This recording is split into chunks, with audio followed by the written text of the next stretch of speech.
नमस्कार मित्रों, आज हम आदिशक्ति की लीला कथा का प्रसंग लेकर उपस्थित हैं। मित्रों, प्रसंग में आगे बढ़ने से पहले आप हमारे चैनल को अवश्य सब्सक्राइब कर लेना, वीडियो को लाइक और अपने मित्रों से शेयर करना।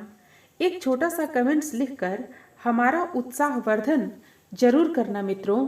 तो आइए चलते हैं प्रसंग की ओर। मित्रों, मधु कैटव के द्वारा संकट उत्पन्न किए जाने पर आदिशक्ति जगन माता प्रकट हो उठी। उनको ब्रह्मादेव ने प्रसन्न कर भगवान श्री हरि को जागृत कर दिया। मधु कैटव महाबलशाली एवं महान पराक्रमी थे। उनके पराक्रम के कारण उन्हें जीतना संभव न था। भगवान श्री हरि उनके साथ 5 सहस्र वर्षों तक संघर्ष करते रहे, परंतु परिणाम कुछ भी न निकला। मधु कैटव का अमित प्रभाव था, जिससे स्वयं ब्रह्मादेव विकल थे। उन्होंने सबको विपदा में डाल रखा था।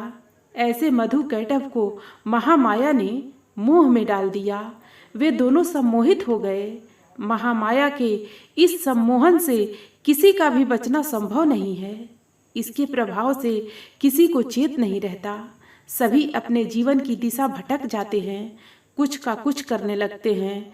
इससे केवल वही बच पाता है जिस पर स्वयं वे कृपा करती हैं। इस कथा प्रसंग को आगे बढ़ाते हुए ऋषियों में श्रेष्ठ महर्षि मेधा कहते हैं, उक्तवन्तौ वरो अस्मतो ब्रियतामिति केशवम। अर्थ, महामाया द्वारा मोह में डाले जाने के कारण वे भगवान विष्णु से कहने लगे, हम तुम्हारी वीरता से संतुष्ट हैं, तुम हम लोगों से कोई वर मांगो। भक्त कवि का काव्यानुवाद। माया के प्रभाव से मोहित, बल के मद से जो भरपूर, वर मांगो तुम हमसे बोले, केशव से दोनों ये सूर। आदिशक्ति की लीला कथा का यह श्लोक, यह प्रसंग जीवन में बोध को प्रकट करता है। अहंकार सब ओर से अज्ञान को प्रकट करता है। अहंकार को अज्ञान का परिचय, परिभाषा एवं प्रकाट्य कहा जा सकता है। जो लोग विभिन्न प्रयासों से अपने अहंकार को पोषित करते हैं, वे प्रकारांतर में अपने अज्ञान को पोषित करते हैं। अज्ञान के अंधियारे में भटकन स्वाभाविक है। जीवन में दिशा भ्रम स्वाभाविक है। दिशा का भ्रम होने पर व्यक्ति न करने योग्य करता है, न सोचने योग्य सोचता है। तमोगुण की अधिकता में अपने बल के अहंकार में कुछ ऐसी ही दशा मधु कैटव की हो गई। अपने अहंकार में उन्हें विस्मरण हो गया कि उनके सम्मुख श्री हरि हैं, जो जगत के पालनहार हैं। महामाया ने जब उनके ज्ञान का अपहरण कर लिया तो वे अज्ञान के अंधियारे से घिर गए। अहंकार बस वे भगवान विष्णु को ही वर मांगने के लिए कहने लगे, जो स्वयं वरदाता हैं। उन्हीं को वर देने का प्रयास करने लगे। यही होता है अहंकार और उससे उपजे अज्ञान का परिणाम, जो अपने विनाश को स्वयं निमंत्रण दे डालता है। इस सच को और अधिक स्पष्ट करने वाली एक अति बोधप्रद कथा है। बीते युग में अयोध्या में एक राजा राज्य करते थे, ऋतध्वज। इनके पुत्र थे रुक्मांगद। ये बड़े प्रतापी और धर्मात्मा थे।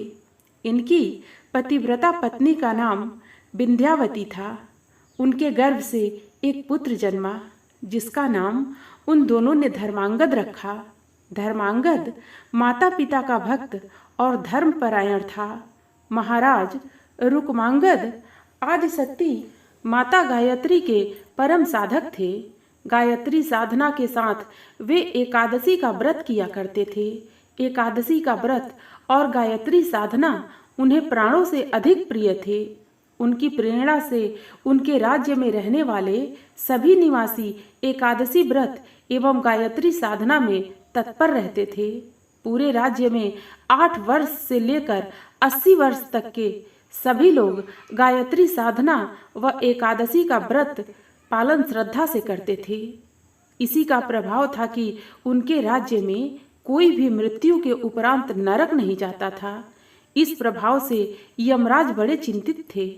अपनी इसी चिंता से वे सृष्टिकर्ता ब्रह्मा जी के पास गए और उन्हें अपनी परेशानी बताई। ब्रह्मादेव ने उनसे शांत रहने के लिए कहा, पर यमदेव ने उनसे बहुत अनुनय की कि ऐसा कोई उपाय करें जिससे महाराज रुक्मांगद के राज्यवासी नरक में आने लगे।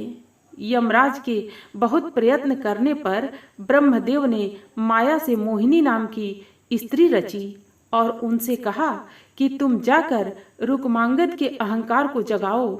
से सभी कार्य अहंकार से उपजा अज्ञान स्वयं कर लेगा। ब्रह्मा जी के संकेत पर उस स्त्री ने शिकार करने के लिए गए हुए राजा से वन में भेंट की। भेंट के पश्चात उसने विविध विधि से राजा के अहंकार को जगाया।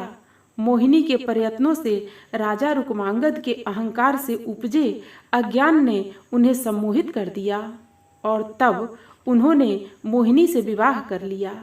विवाह के समय मोहिनी ने उनसे वचन लिया कि उन्हें उसकी प्रत्येक बात माननी पड़ेगी। अहंकार अज्ञान के मोह से मूर्छित राजा ने उसे वचन दे दिया। उस मोहिनी ने धीरे धीरे राजा रुक्मांगद की गायत्री साधना कम करवाई। नियमित गायत्री साधना करने वाले महाराज का अब गायत्री जप अनियमित व अवरुद्ध हो गया। फिर उसने उनसे एकादशी व्रत न करने को कहा। इस पर महाराज रुक्मांगद ने कहा कि मैं गायत्री साधना तथा एकादशी व्रत का संपूर्ण रूप से परित्याग नहीं कर सकता हूँ। इसके स्थान पर तुम कोई दूसरा वचन ले लो। जब महाराज रुक्मांगद ने ऐसा कहा तो वह मुस्कुराकर बोली, पहले आप प्रण ले कि आप अब इस नए वचन को अवश्य पूर्ण करेंगे। राजा के प्रण लेने पर उसने कहा, ऐसा है कि आप अपने पुत्र धर्मांगद का सिर काटकर मुझे दे दीजिए। इसे सुनकर रुक्मांगद पर तो मानो वज्रपात हुआ। वह शोकमग्न हो गए। जब यह बात पितृभक्त धर्मांगद को पता चली तो उसने अपने पिता से कहा, आप भगवती गायत्री पर विश्वास रखकर अपने वचन का पालन करें। धर्म से अधिक कुछ भी नहीं है। आप अपने वचन का पालन करें ताकि प्रजा सहित स्वयं आपकी गायत्री साधना व एकादशी व्रत अबाध रूप से जारी रहे। पुत्र के ऐसा कहने पर धर्म संकट में फंसे महाराज रुक्मांगद ने धर्मांगद का सिर काटने का निश्चय किया, पर वह ऐसा करते इससे पहले आदिशक्ति भगवती गायत्री स्वयं प्रकट हो गईं। उनके प्रभाव से माया रूपिणी मोहिनी का छल भी प्रकट हो गया। छल के प्रकट होने पर गायत्री माता ने कहा, पुत्र, अहंकार को किसी भी रूप में प्रश्रय नहीं देना चाहिए। अहंकार से अज्ञान होता है और अज्ञान से सम्मोह, जो साधक और साधना दोनों को नष्ट कर डालता है। मित्रों, फिर मिलते हैं अगली प्रस्तुति के साथ। धन्यवाद।